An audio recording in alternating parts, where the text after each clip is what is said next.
ہر قسم کے شر سے حفاظت کے لیے آپ کو ایک وظیفہ بیان کروں گا۔ کوئی بھی شر ہو، کسی بھی قسم کا شر ہو، دشمن کے شر کے لیے، شیاطین کے شر کے لیے، دشمن کا خوف ہو، اس کے شر سے بچنے کے لیے آپ یہ والا وظیفہ کریں۔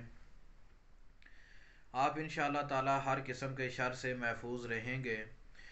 بعد نماز عشاء آپ نے وظیفہ کرنا ہے۔ وظیفہ جو ہے وہ نوٹ فرما لیں۔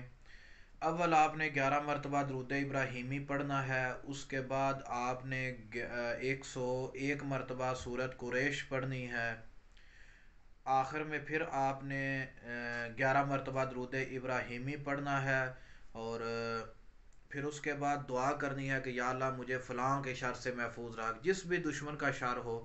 تو آپ یہ والا عمل کریں، انشاءاللہ تعالی آپ ہر قسم کے شر سے محفوظ رہیں گے۔ کسی بھی قسم کا کوئی بھی شر کا مسئلہ ہو تو آپ کو پریشان ہونے کی ضرورت نہیں۔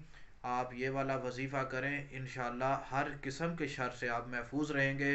اس وظیفے کی ہر انسان کو اجازت ہے، جو بھی انسان اس وظیفے کو کرنا چاہے کرے، لیکن اس وظیفے کو آپ نے 3 مہینے تک کرنا ہے۔ انشاءاللہ تعالی ہر قسم کے شر سے آپ محفوظ رہیں گے، اور وظیفے کو کرتے وقت آپ نے وضو کی حالت میں ہونا ہے، اور ایک ہی نشست میں سورۃ قریش کو 101 مرتبہ پڑھنا ہے ہر روز۔ آخر میں بھی درود ابراہیمی پڑھنا ہے، اور اول میں بھی درود ابراہیمی، پھر سورۃ قریش، پھر آخر میں درود ابراہیمی پڑھ کے آپ نے دعا کر لینی ہے۔ انشاءاللہ تعالی ہر قسم کے شر سے اللہ تعالی آپ کو محفوظ رکھے گا۔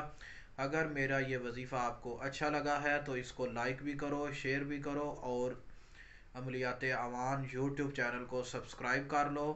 اگر کسی کو کسی بات کی نہ سمجھ آئی ہو تو وہ رابطہ کر سکتے ہیں۔ السلام علیکم ورحمۃ اللہ وبرکاتہ۔